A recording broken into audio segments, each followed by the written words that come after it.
আসসালামু আলাইকুম রহমতুল্লাহ। যে আজকে আমি আলোচনা করব যে অনেক সময় আমরা গুগল ক্রোম ব্রাউজার বা গুগলে যখন ঢুকি তো অনেক কিছু আমরা সার্চ করি, তো দেখা যায় এই সার্চগুলো আমাদের হিস্ট্রিতে থেকে যায়। তো আজকে আমি দেখাবো কীভাবে হিস্ট্রি থেকে এই সমস্ত সার্চগুলি ডিলিট করা যায়।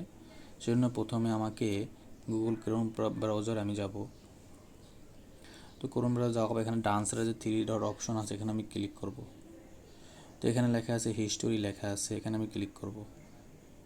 তো হিস্ট্রি দেখার পর দেখেন এখানে আমি যেগুলো সার্চ করছি ওগুলো সমস্তগুলো আছে। যদি আমি এখান থেকে একটা একটাগুলো ডিলিট করি, দেখেন একটা একটা ডিলিট করলে অনেক সময় এখানে আমার লাগবে। সেজন্য আমি জাস্ট অল্প কিছু সময়ের ভিতরে আমি এগুলো ডিলিট করতে পারবো। সেজন্য উপরে লেখা আছে ক্লিয়ার ব্রাউজিং ডাটা, এখানে আমি ক্লিক করব। তো ক্লিক পরে এখানে লেখা আছে লাস্ট হাওয়ার, এখানে লেখা আছে দেখেন এখানে আপনি যে টাইম অনুযায়ী আপনি এখানে ডিলিট করতে পারবেন। যেমন last 15 minute, last hour, last 24 hour, 7 days, last week, all time. তো আমি যদি অল টাইমে ক্লিক করি, দেখেন এখানে সিলেক্ট হয়ে গেছে।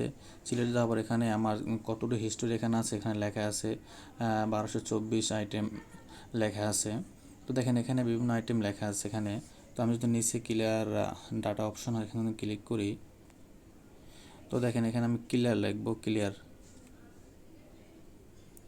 তো অল্প কিছু সময় এখানে লোডিং নেব, কারণ অনেক সময় অনেক হিস্টোরি, তো অনেক সময় একটু সময় লাগে যাইতে।